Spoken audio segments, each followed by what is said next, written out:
నమస్తే welcome to A6 TV నేను మీ సంపత్ కుమార్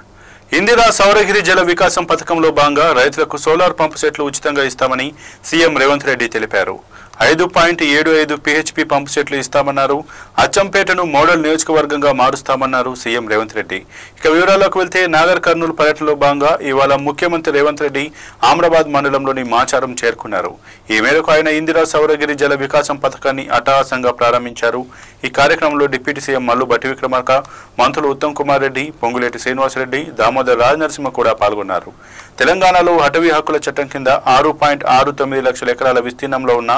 భూములకు పోడు పట్టాలు మంజూరైన నేపథ్యంలో బీడువారుతున్న పోడు భూములకు జలకళను తెచ్చేందుకే సర్కార్ ఇందిరా సౌరగిరి జల వికాసం పథకాన్ని ప్రవేశపెట్టింది రాబోయే 5 ఏళ్లలో 2.10 లక్షల ఎకరాల పోడు భూముల్లో సాగుకు 100% సబ్సిడీతో సోలార్ పంప్ సెట్లను అందజేయనున్నారు ఈ పథకాన్ని అమలు చేయడం ద్వారా గిరిజన రైతులు ఆర్థికంగా బలంగా చేకూరుతుందని ప్రభుత్వం భావిస్తోంది అదేవిధంగా విద్యుత్ సౌకర్యం లేని 6 లక్షల ఎకరాలకు ఇందిరా సౌరగిరి జల వికాసం పథకం వర్తించనుంది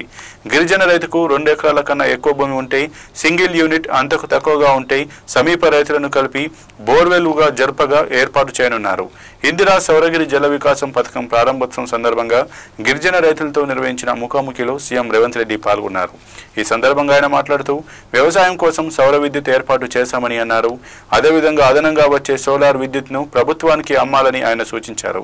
గిరిజన రైతులు ఒకే పంట మీద ఆధారపడొద్దని వివిధ రకాల పంటలను సాగు చేయాలన్నారు అప్పుడే ఆర్థికంగా ఎదిగేందుకు అవకాశం ఉంటుందని తెలిపారు సోలార్ పంపు సెట్ల ఏర్పాటులో భాగంగా అర్హులైన ప్రతి రైతుకు పంపు సెట్లు ఇస్తామన్నారు నల్లమల అటవీ ప్రాంతంలో ఇన్నాళ్లు విద్యుత్ కనెక్షన్లు తీసుకునేందుకు విద్యుత్ శాఖతో గిరిజన రైతులకు తీవ్ర ఇబ్బందులు ఉండేవని ఇక నుంచి ఎవరికి ఎటువంటి ఇబ్బందులు ఉండవు అన్నారు